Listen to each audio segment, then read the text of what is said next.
Hi everyone, my name is Molly Duck, and I recently took a vacation to Walt Disney World by myself. So I was solo. It was my first solo trip, and I was really excited about it, but I was a little nervous about it too, and I thought I'd share some of my tips that I learned. The first one doesn't really have anything to do with being a solo trip, but I will say I was staying at Disney Springs, and I will forever take Uber or like those minivans that only cost like $25 per ride. I will always put that into my budget because I hate those buses. You have to wait for them, and they're just so inconvenient, and they usually take an hour to get there, whereas an Uber is like, 15, 20 minutes tops. So anyway, that's just one thing. The other thing I learned is you can do whatever you want to do, whenever you want to do it.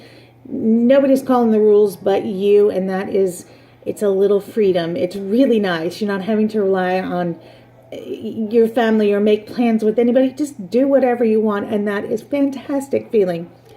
The other thing I learned is this single rider line. There are like Test Track, Expedition Everest, Rock and Roller Coaster, and even Space Mountain has single rider lines. I didn't know about the single rider line at Space Mountain until I used a fast pass on it and went up to the front, and they said, "Oh, you're a single rider. Just go along this one." This one line, like there's two lines. There's one that goes off to the right that is for the fast pass, and then there's one that goes to the left.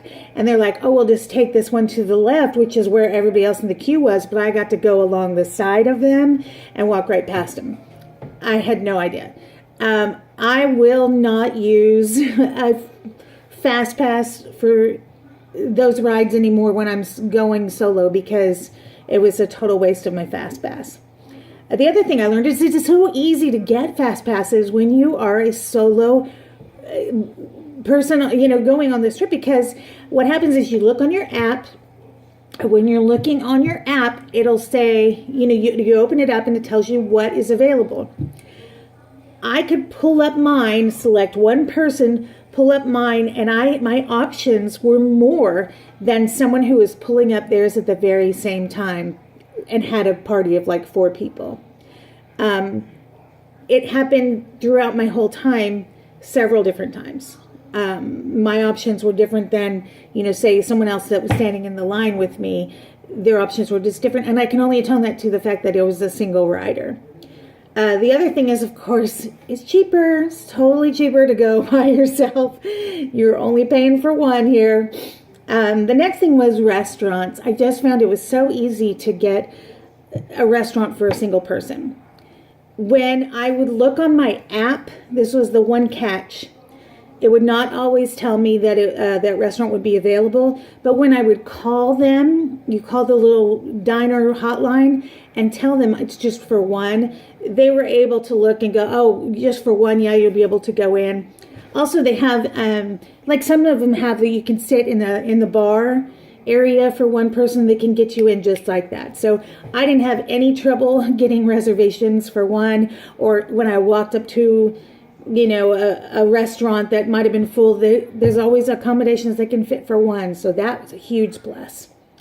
The other thing is I was able, for the first time, not traveling with my family, to see the Kiss Goodnight that they have at the Magic Kingdom. It's at the very end. Everyone's always tired and wants to get back to the room. So I had never seen it, but this time I just stood there and waited for it because I was alone and nobody was going to tell me that I couldn't, or that they were tired, or they wanted to get back, or whatever.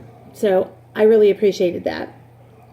One of the other things that I was able to do and didn't bother anybody that I did it, I did a lot of Facebook Live videos, like when I was on the ride, and my light, I just sort of kept it close to me so that my light didn't bother the people around me, but I was able to talk to, the people that watching the videos, and the people that I was with weren't bothered by the fact that I was, talking into my phone or whatever. It wasn't, it wasn't rude for me to share those Facebook Lives, and that was kind of a way I felt not so lonely sometimes, was sharing on Facebook Live.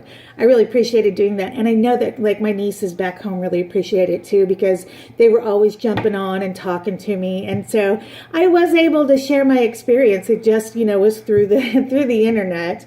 The other thing is, you're able to like shuffle through crowds so much easier. I can't tell you how many times I was able to kind of shuffle and get through my way right up front when there's just one of you. It's just so much easier. I got front row for so many different things just because I'm just one.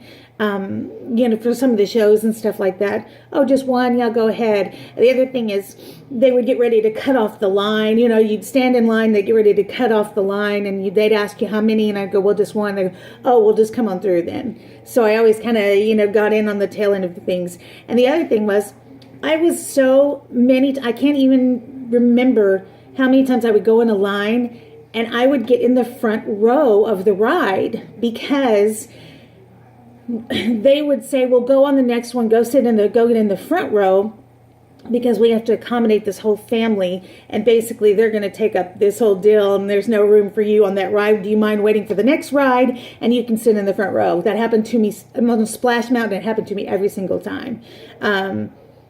With Space Mountain, it happened on Space Mountain. It happened on Pirates every time I went on Pirates too.